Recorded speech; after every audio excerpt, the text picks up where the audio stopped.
So what is your definition of insanity? To me, it's keep doing the same thing over and over and over again and expecting a different result. And that's what a lot of drivers do. They don't seem to learn from their mistakes. And here's what I mean.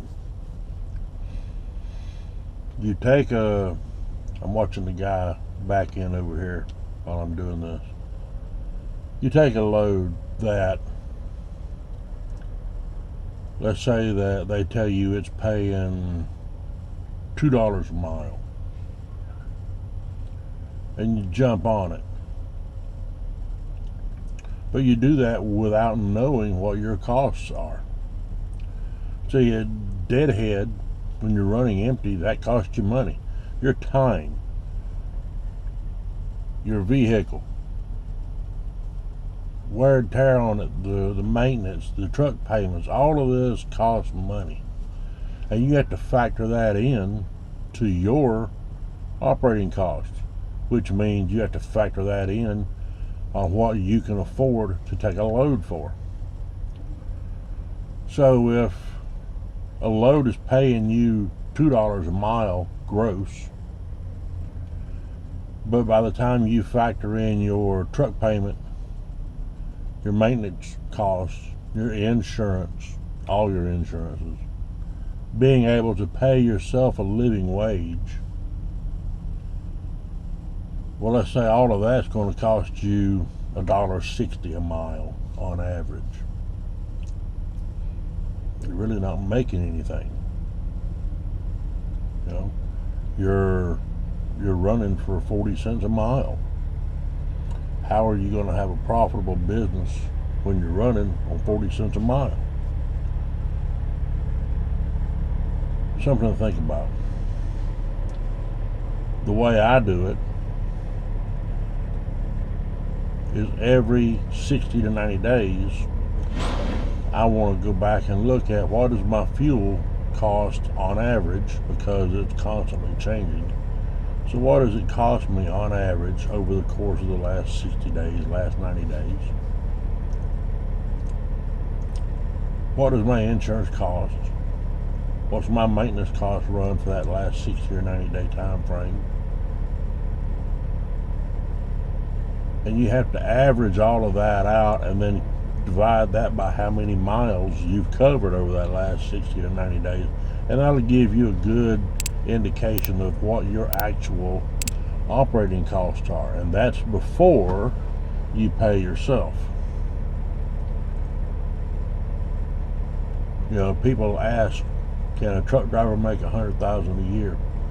Sure, an owner-operator can make $100,000 a year. An owner-operator can gross $300,000 a year. But that's just gross. That's on the surface. That's before you expense anything out.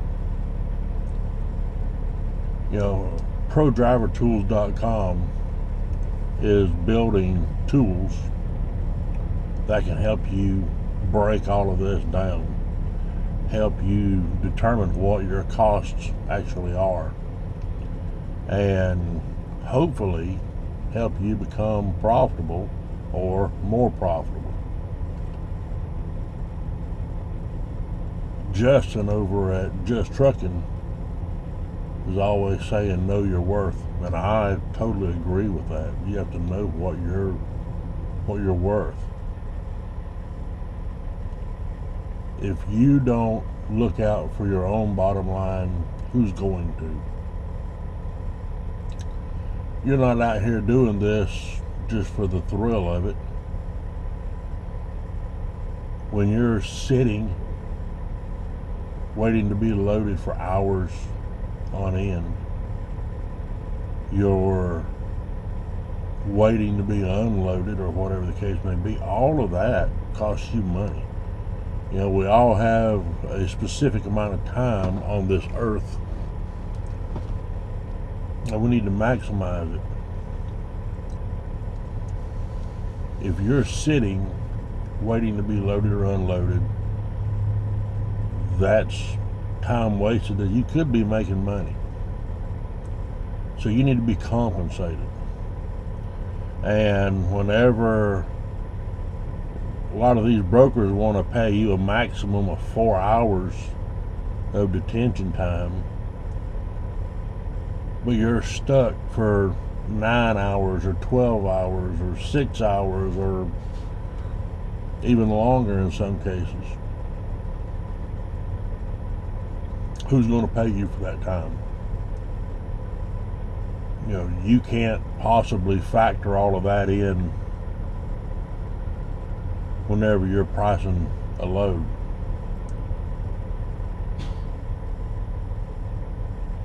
So you have to make a judgment call at that time. You know, do you continue to sit and wait, or do you move on to another load? But that's a discussion for another day. Anyway, I want you to take a few minutes and just think about, how do you price your loads if you're not figuring in what it costs you to operate. You know, you're just deadheading for free. Brokers will keep on using that to their advantage. I look at this as they have to move the freight. That's their job. That's how they earn their living. But you don't have to take it. If it's not profitable for you and it's not going to make you money, why bother? I understand sometimes we all have to take a load that it's a get me out of here load. You went somewhere, you took a load, and you made pretty good money on it, but now you can't find anything within 50 or 100 miles that is going to get you out of there, that's going to pay you worth a damn. So sometimes you have to kind of suck it up, but still, when you suck it up and you take a load for less than what you should, how do you make up for that? You need to be able to cover that cost somehow, even if it's just making a note on your records that, hey, I should have took this load for this amount, I took it for that amount, and then you address that with your accountant at the end of the year to see how you can handle that on your taxes. There'll be a lot more of these videos coming along in the very near future, and I'll always try to put out information that's going to be useful and beneficial to everyone. If you have ideas, thoughts, suggestions, whether it's for the kind of videos you want to see or if it's tools that you want on prodrivertools.com, please note it below on the comments or shoot us an email through the contact form on the website, and we'll do whatever we can to try to put out as much useful information and provide as many useful tools as we possibly can to help everyone. Until next time,